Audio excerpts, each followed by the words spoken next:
La nouvelle coqueluche de la côte littorale du Cameroun est dans l'aventure Black and White intégrale. Aujourd'hui avec elle, un album premier de la série. On en parle juste derrière ceci. Bienvenue, bonsoir à tous.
Bonsoir Grace Kama, bienvenue dans le programme. Bonsoir Donovan, bonsoir Comment allez-vous? Très très bien, merci.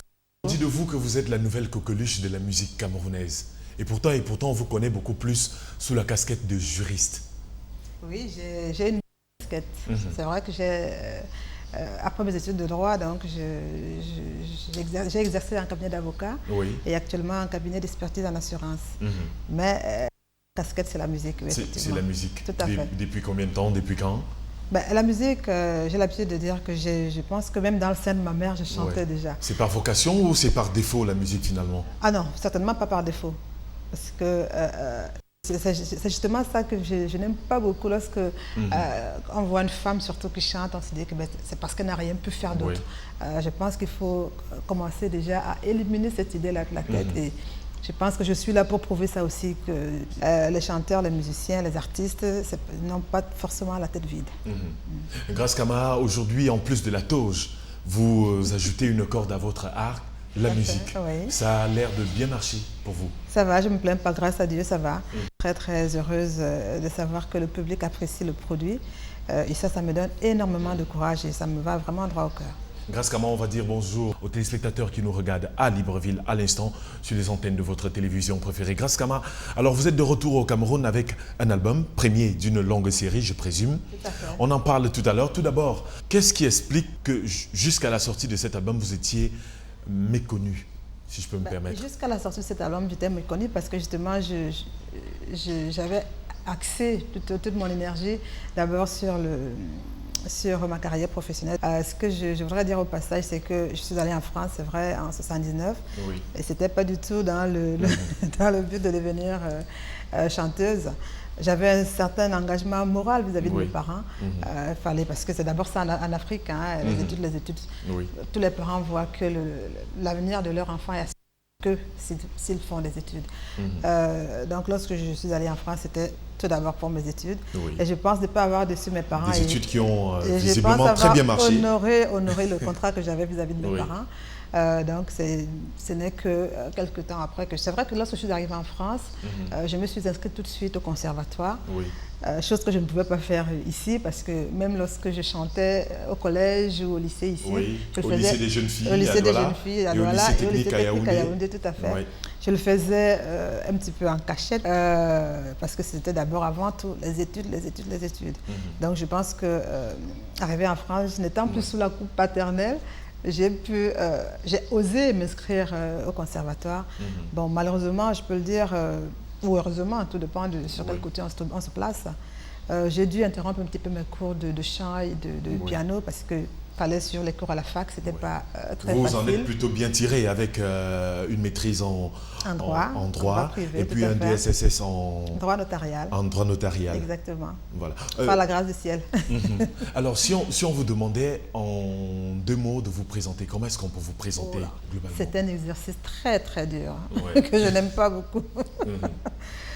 En 2 mots, qu'est-ce que je dirais? Je suis quelqu'un de très simple et de très humble, je pense, mais c'est les autres qui peuvent le confirmer. Je suis quelqu'un qui adore beaucoup les rapports, les contacts humains. Et voilà quoi. Nouvelle coqueluche qui débarque sur les côtes camerounaises, sur les côtes littorales du Cameroun. Avec ce nouvel album, on va en parler bien sûr. Un juriste, une juriste qui fait un virage à 180 degrés et se retrouve là où on l'attendait, peut-être le moins. Le moins. C'est clair, c'est quelque chose. Même au niveau de ma famille, j'ai encore certains membres de ma famille qui me disent tant que je ne te vois pas sur scène, Vous choisissez la musique envers et contre tous finalement. Oui, c'est clair. C'est clair, j'ai d'ailleurs été découragée par certaines personnes de mon entourage qui me disaient « Oh, mais tu vois, le showbiz, je ne sais pas, c'est pas trop ton milieu. » Et puis moi, je leur disais « Malheureusement, heureusement, je ne sais pas, la musique me poursuit. Je peux pas. J'ai fait mes études, j'ai poursuivi mon cursus jusqu'à son terme. J'ai entamé une carrière professionnelle, mais j'avais toujours ce sentiment de quelque chose qui me manquait. Et c'est cet album-là. Et c'est cet album. Cet album dont la réalisation vous a pratiquement coûté les yeux de la tête. On en parle tout à l'heure. On peut le dire. Une race d'artistes. Alors, si on vous demandait c'est quoi la nouvelle race d'artistes africains dont vous êtes issu? La nouvelle race d'artistes, je pense que c'est les artistes aujourd'hui qui doivent s'adapter. Nous vivons dans un monde aujourd'hui où les technologies évoluent tellement, nous devons adapter notre musique aussi à ces évolutions-là.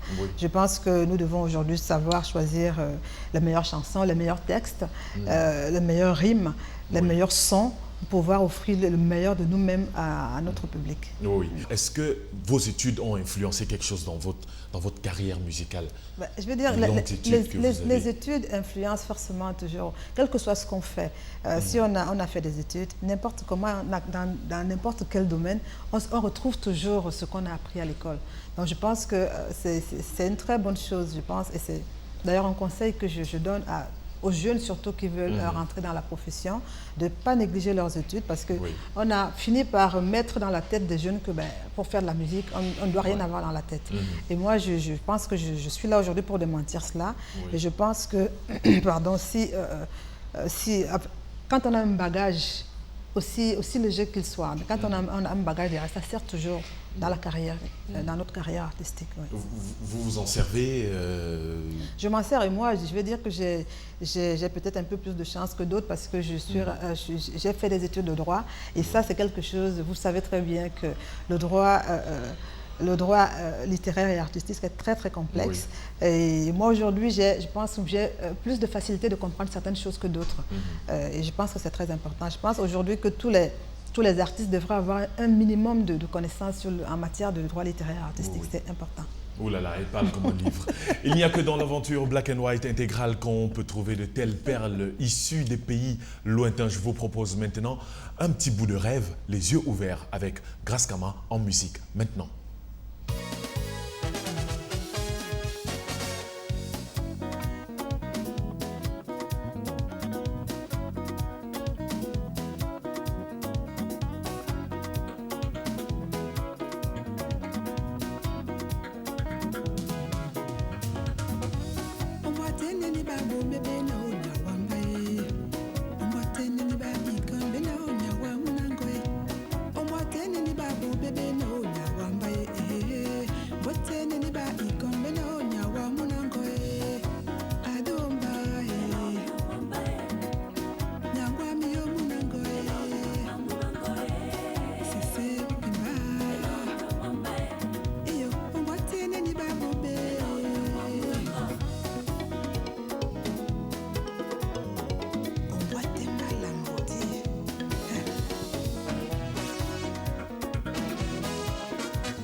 À l'instant, un extrait de l'album Persévérance de manière intégrale sur les antennes de votre télévision avec notre artiste ce soir, Grace Kama, qui nous fait l'honneur et l'amitié d'être dans l'aventure Black and White intégrale. Grace Kama, je reviens à vous après le très joli clip que nous avons regardé à l'instant. Qu'est-ce qui vous a motivé pour faire de la musique? Oui, pour faire de la musique, pour sortir cet album?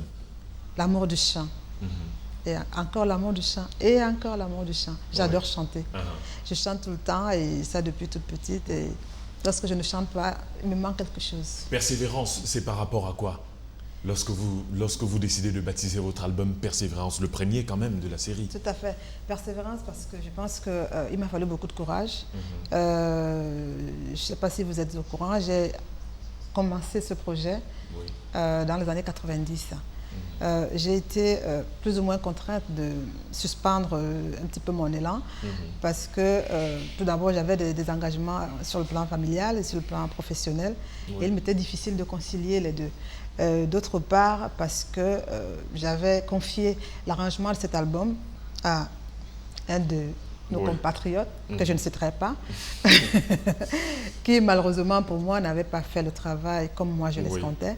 Donc j'ai dû arrêter un petit peu ce projet parce que ça m'avait vraiment pris la tête.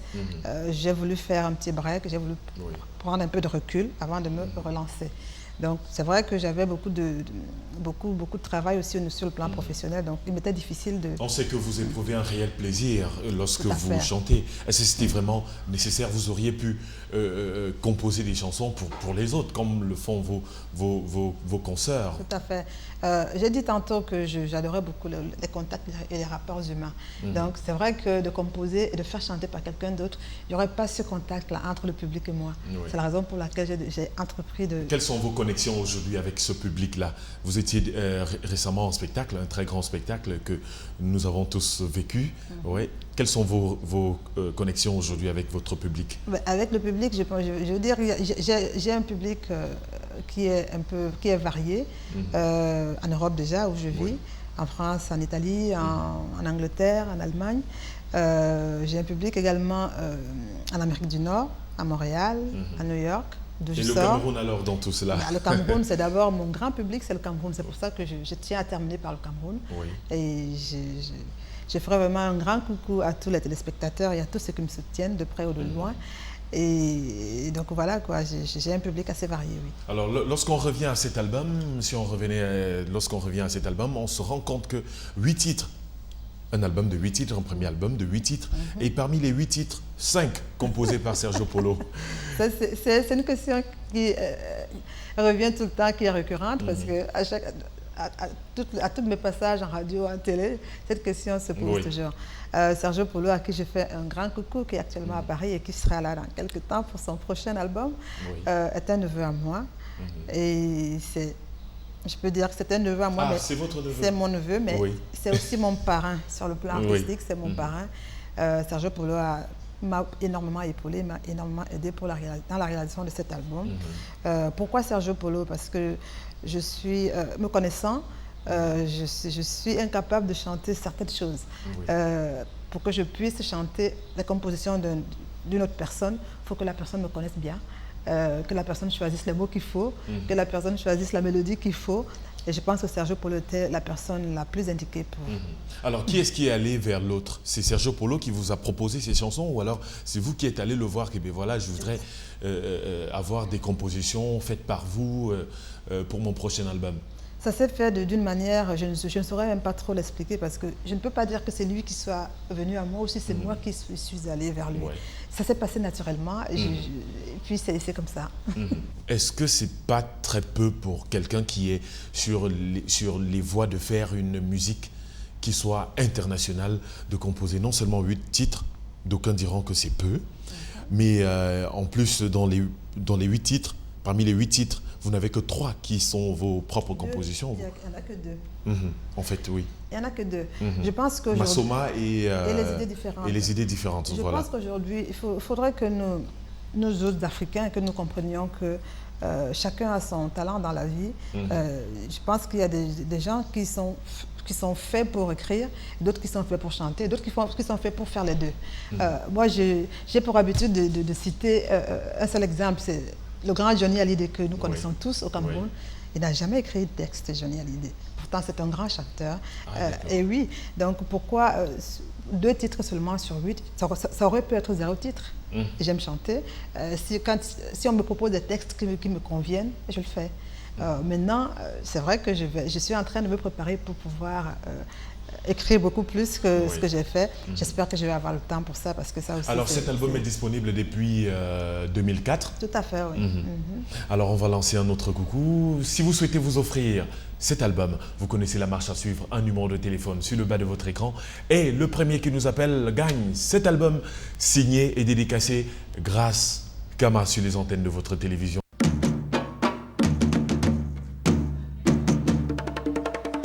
Grace Kama, la réalisation était un rêve pour vous, ça se voit. Tout à fait. Vous mettez un album sur le marché, parmi les 8 titres que compte cet album, 2 seuls sont vos compositions personnelles. Tout à fait. Alors, dans quelles conditions l'avez-vous réalisé cet album finalement? Dans quelles conditions? Je dis que, bon, au départ, au niveau de la préparation, les choses se sont passées de manière très naturelle, puisque j'étais en famille. On a travaillé vraiment en très très bonne harmonie. Lorsqu'il a fallu passer à l'étape supérieure, ça a été un peu plus difficile, parce qu'il a fallu ajouter les musiciens, ajouter les gars du studio. Mais, avec les requins. Avec les requins. Les requins des studios de Paname, les requins des studios de Paris. Tout à fait. Quelques noms, on peut avoir quelques noms. Guy Sanguet, Manolo, Bobby Nguimé, Belmont de Beauville, et puis la charmante Charlotte Dupanda et la grande Queen Etemé. De très grandes voix. De très grandes voix. Donc, au niveau du studio, les choses sont passées aussi plus ou moins bien. La difficulté que j'ai rencontrée souvent, c'est dû quelquefois à nos retards. Parce que, comme je le dis souvent, est-ce que les gens n'étaient pas un peu macho? Le retard pour nous est devenu un petit peu endémique parce que je pense qu'on ne peut plus s'en défaire nous autres. Mais seulement j'ai été très très surprise et satisfaite à la fin parce que malgré le retard, lorsque les musiciens arrivaient, ils mettaient vraiment de l'heure. Guy Sanguet par exemple, c'est vrai, c'est quelqu'un qui est tout le temps en retard. Mais quand il arrive, même s'il a 1 heure de retard, au bout de 15 minutes, on oublie le retard. Parce que le travail qu'il fait oublier tout le reste. Alors, comment est-ce qu'on peut considérer cette aventure ou alors cette expérience? Une expérience très enrichissante ou alors une expérience tout simplement hyper enrichissante, je dirais. Hyper enrichissante. J'ai également, enrichissante sur plusieurs plans. Lorsque l'album est sorti, certains ont dû voir la première pochette de l'album parce que lorsque l'album est sorti l'année dernière, ce n'était pas avec cette pochette-là. Tout simplement parce que j'avais confié la distribution de mon produit à un distributeur camerounais encore, qui malheureusement n'a pas fait le boulot qu'il fallait. Comme toujours.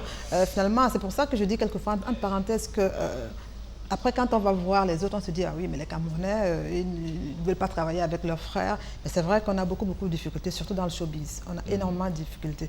Donc, j'ai été obligée, quelque part, de changer la pochette de mon album parce que au bout de 6 mois, 6-7 mois, j'ai vu que mon distributeur était hyper défaillant. Donc, j'ai dû dénoncer le contrat. D'où l'importance des études. Ah, d'accord. Alors, Grace, dans cet album, vous prenez peu de risques. On se rend compte lorsqu'on l'écoute. Vous prenez peu de risques tout simplement parce qu'on se rend compte qu'il n'y a pas trop de show là-dedans. C'est un choix délibéré? C'est un choix délibéré. Je pense qu'il faut tous les genres quand même. Il ne faut pas que des choses très très fortes, des sensations très très fortes. Je pense que... et jusque-là, c'est vrai, les retours que j'ai, les gens constatent tout de suite la différence entre certaines de mes concerts. Très peu d'animation, mais beaucoup plus... Oui, parce que j'ai voulu mettre beaucoup plus en avant la voix, beaucoup plus en avant les mélodies, parce que c'est vrai que quand il y a des animations, ça étouffe un petit peu le reste. Avec donc, ce respect strict des thèmes et des mélodies que vous... Tout à fait. Qu'on retrouve dans cet album. Je remercie vraiment Conti Bilon qui a arrangé cet album et qui l'a excellemment arrangé. C'est vrai que j'en suis fière. J'en suis fière aujourd'hui.